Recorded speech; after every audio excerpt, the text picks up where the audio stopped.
Assalamualaikum warahmatullahi wabarakatuh. Waalaikumsalam. Alhamdulillahilladzi an'amana bi ni'matil iman fazidna minhu. Walhamdulillahilladzi an'amana bi ni'matil islam fazidna minhu. Walhamdulillahilladzi an'amana bi ni'matil afiyah fazidna minha.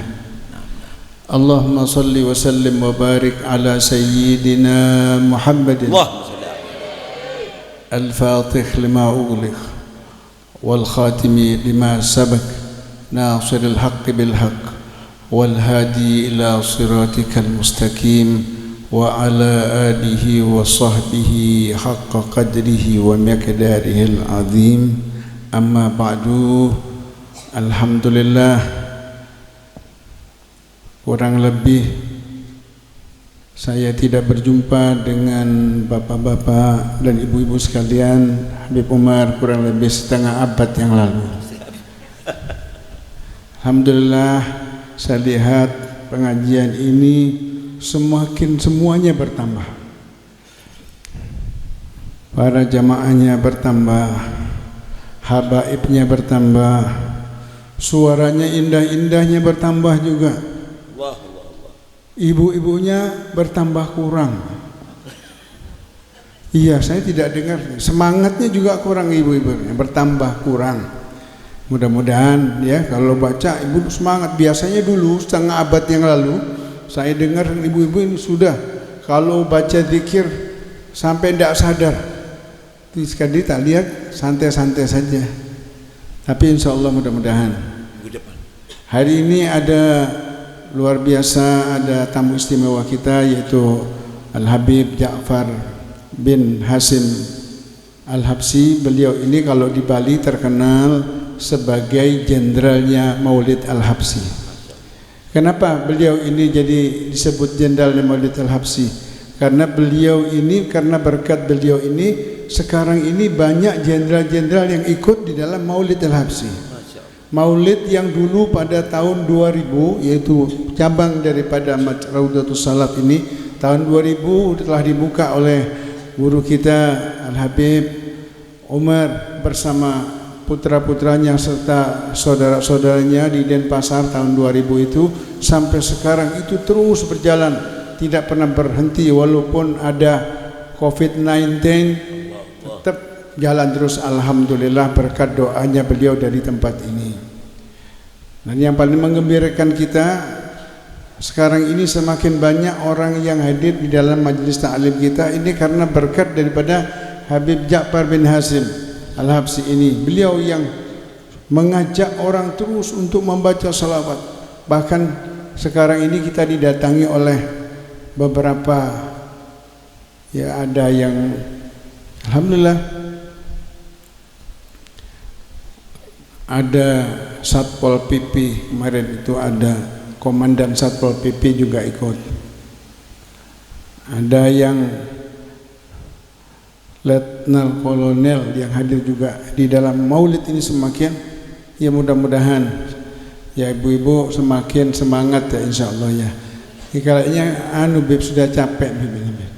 Saya ibu ikhlas ya Bu ya? Ikhlas sama badan Bu? Alhamdulillah. Untuk terpaksa Bib. Enggak. Ikhlas sama badan Bu? Masya Allah, alhamdulillah. Alhamdulillah, kula mboten maringi mauidhah samangke, kula namun pada sedikit nyeritakan bahwa sekarang ini, zaman sekarang ini banyak sekali orang-orang yang menghujat, menjelek-jelekkan Nabi Muhammad. Sedangkan kita alhamdulillah orang-orang senantiasa memuji-muji Rasulullah, mendengarkan cerita Rasulullah, meminta syafaatnya Rasulullah, alhamdulillah. Tapi Nabi Muhammad itu dihina itu bukan sekarang saja, zaman dahulu sudah ada orang-orang yang menghina Nabi Muhammad itu. Dahulu pada abad 12 Masehi ketika di negeri Mongolia itu ada seorang raja yang bernama Kaisar Hulagu, itu seorang muslim. Kebetulan Hulagu ini mempunyai beberapa istri. Salah satu di antara istrinya itu beragama Nasrani. Maka ini salah satu istri yang paling disayangi oleh Hulagu ini. Dirayu oleh sang istri ini, wahai suamiku Hulagu, lebih baik negeri kita ini dibukalah kesempatan untuk berdakwah orang-orang Nasrani supaya mereka juga mengenal agama Nasrani ini. Maka dengan bujukan wanita istri sang permaisuri ini, Hulagu itu mengizinkan, sehingga beberapa orang muslim berpindah agama karena dibebaskan misionaris pada saat itu.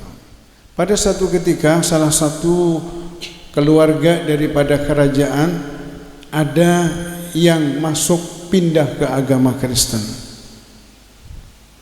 Maka pada saat itu diundang banyak orang. Orang yang sudah memeluk agama Kristen dari orang Islam juga hadir. Orang Islam juga hadir banyak pada saat itu. Maka sang pendeta ini ingin menjelaskan kepada yang lain tujuannya supaya yang lain itu juga ikut berpindah agama. Tapi salah si pendeta ini, dia dalam pidatonya itu menghina kepada Nabi Muhammad. Dihujatnya Rasulullah dengan cerita-cerita bohongnya. Dia mengatakan menjelek-jelekan Rasulullah sallallahu alaihi wasallam. Di saat di tengah-tengah pendeta ini sedang menghina Rasulullah, di saat itu di tengah-tengah mereka itu ada seekor anjing pemburu. Ketika Nabi Muhammad itu dihina, anjing ini menggonggong. Semakin hinaan itu disampaikan, semakin keras gonggongan anjing itu. Bahkan anjing itu ingin melepaskan diri dari ikatannya. Pendeta ini terus dalam menjelekkan Rasulullah supaya orang itu pindah dari Islam kepada agamanya. Semakin Rasulullah itu dijelekkan, dihujat, semakin anjing itu tidak kuat menggonggong terus. Akhirnya pada satu ketika anjing itu terlepas dari ikatannya.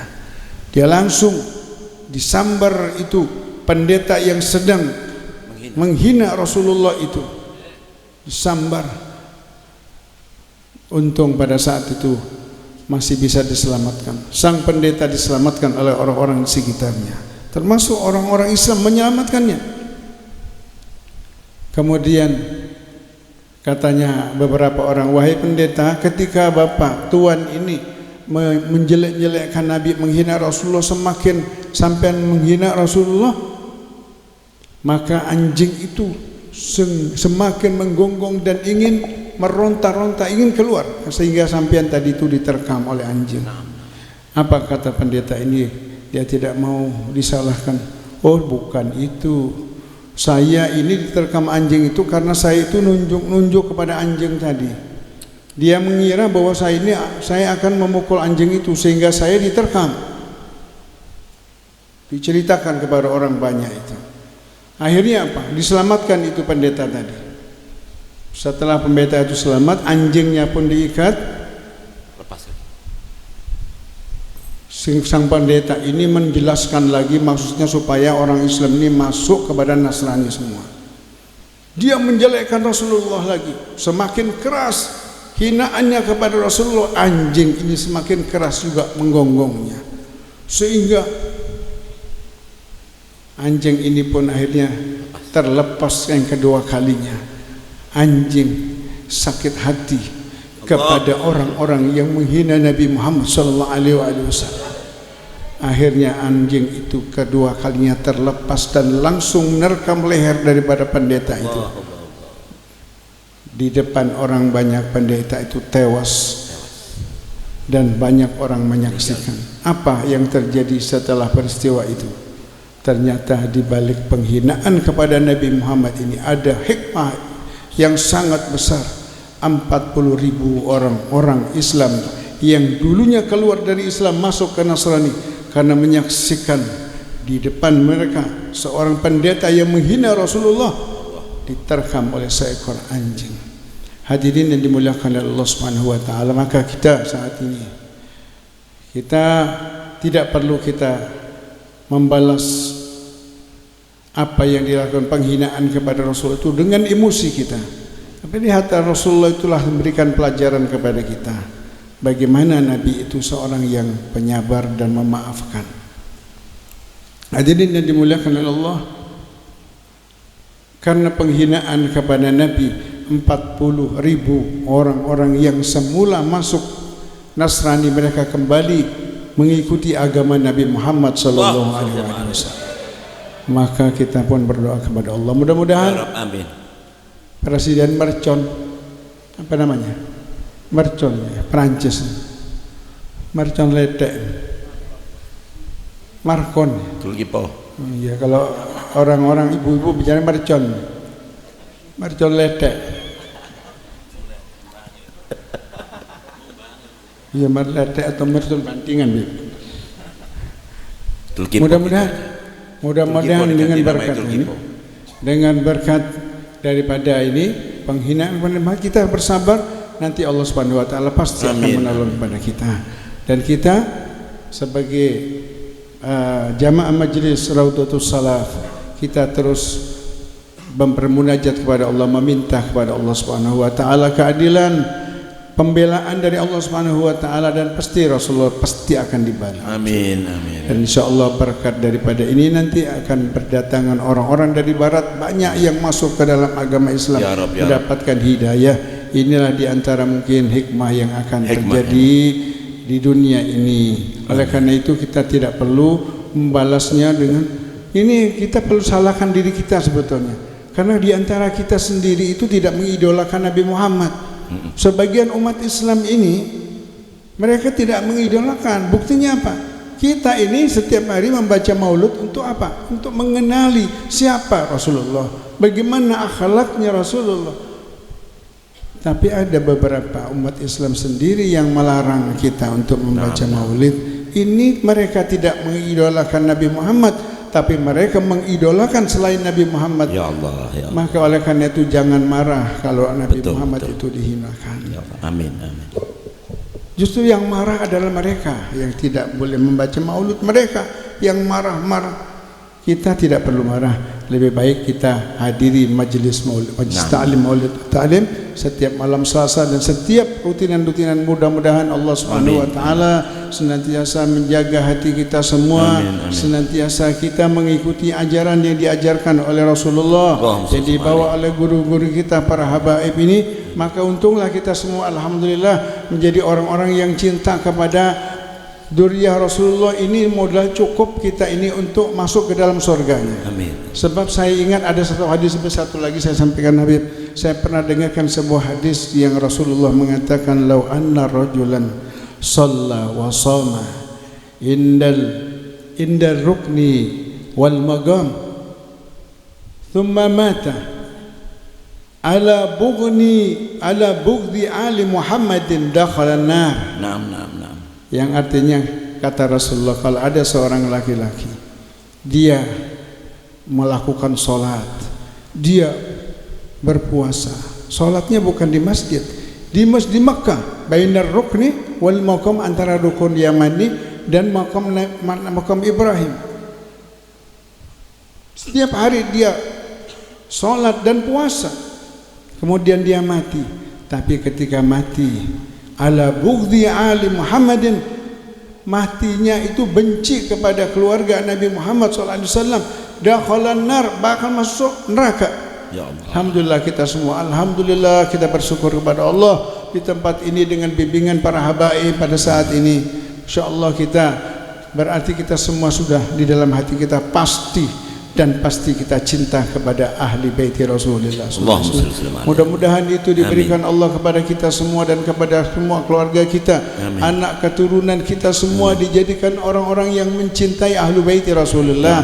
Dan kita wafat nanti ala hubbi ali Muhammadin, kita mati dalam kecintaan kita kepada keluarga Rasulullah, kepada para habaib. Dan kita doakan Habib Umar, mudah-mudahan beliau senantiasa diberikan kesehatan oleh Allah, biar beliau bisa sempurna memberikan bimbingan kepada kita.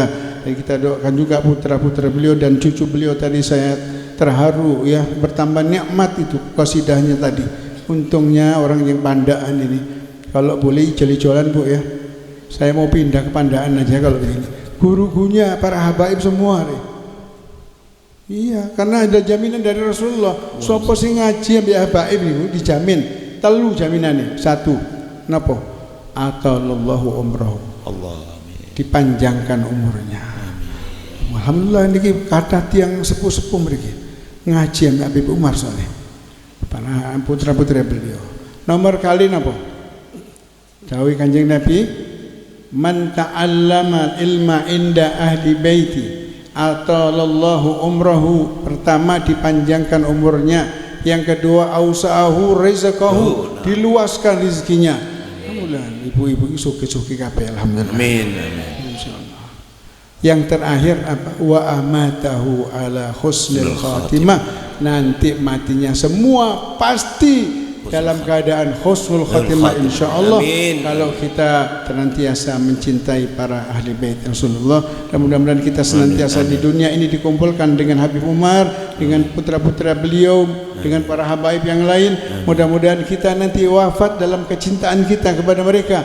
Nanti kita akan dikumpulkan bersama mereka, bersama Sayyidina Rasul Sayyidina Muhammad sallallahu alaihi wasallam, insyaallah abadi nanti kita berbahagia di alam akhirat, di dalam surganya Allah. Amin ya rabbal alamin. Mohon maaf Habib kepanjangan sedikit Bu ya. Tadi rencana 10 menit, ini lebih ya, 1 jam kurang 50 menit ya. Itu saja yang saya sampaikan. Terima kasih atas perhatiannya. Mohon maaf atas segala kehilafan saya, terutama kepada para habaib. Hadanallahu wa iyyakum ajmain. Allahul muwaffiq ila aqwamit thariq. Assalamualaikum warahmatullahi wabarakatuh. Waalaikumsalam warahmatullahi wabarakatuh. Jazakallah.